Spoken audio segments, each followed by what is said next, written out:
Good evening, everybody. April Demito here. I am going to be your instructor for the next 8 weeks as you begin Nursing 674 Advanced Pathophysiology 2. Many of you know me from 673 Advanced Pathophysiology 1, but for those of you who don't, I'll give you a little bit of background. I've been a nurse for many years and a nurse practitioner for about 12. I've taught for Olivet for about 11 years. And I truly enjoy teaching pathophysiology to up-and-coming nurse practitioner students. I think that pathophysiology is that first course that begins that transition from RN to FNP. You are now going to be seeing the disease process in a different light.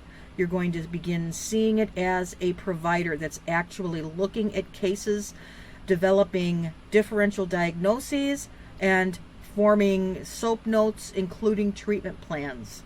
So this is going to be the basis of all of the rest of the study that you do in this program.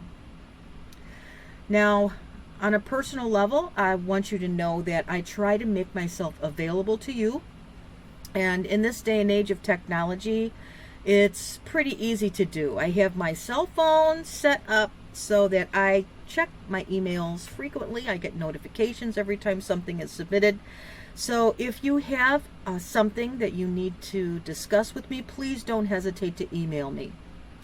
And if I haven't responded within 2 or 3 hours, resend that email, because that probably means that I didn't see it. It was lost in the sea of emails. Something interrupted that pattern of my behavior where I was not able to see that email. So resend it. That's probably the best way to get in touch with me. If you haven't been able to get in touch with me and you really need to speak to me, then go ahead and text me.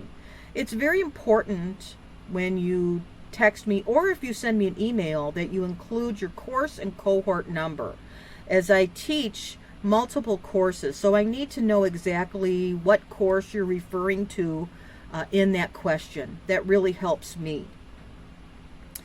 The worst way to communicate with me is through cell phone, calling me on the cell phone, because honestly, if I don't recognize the number, I usually don't answer the phone. So I like to make myself available to students. And if you really need to speak to me and you want to hear my voice, I'm with you all the way. I think that's wonderful. But text me and say, Professor Demito, I really need to speak with you urgently, and I will call you back as soon as I'm able. That's the best way to get in touch with me.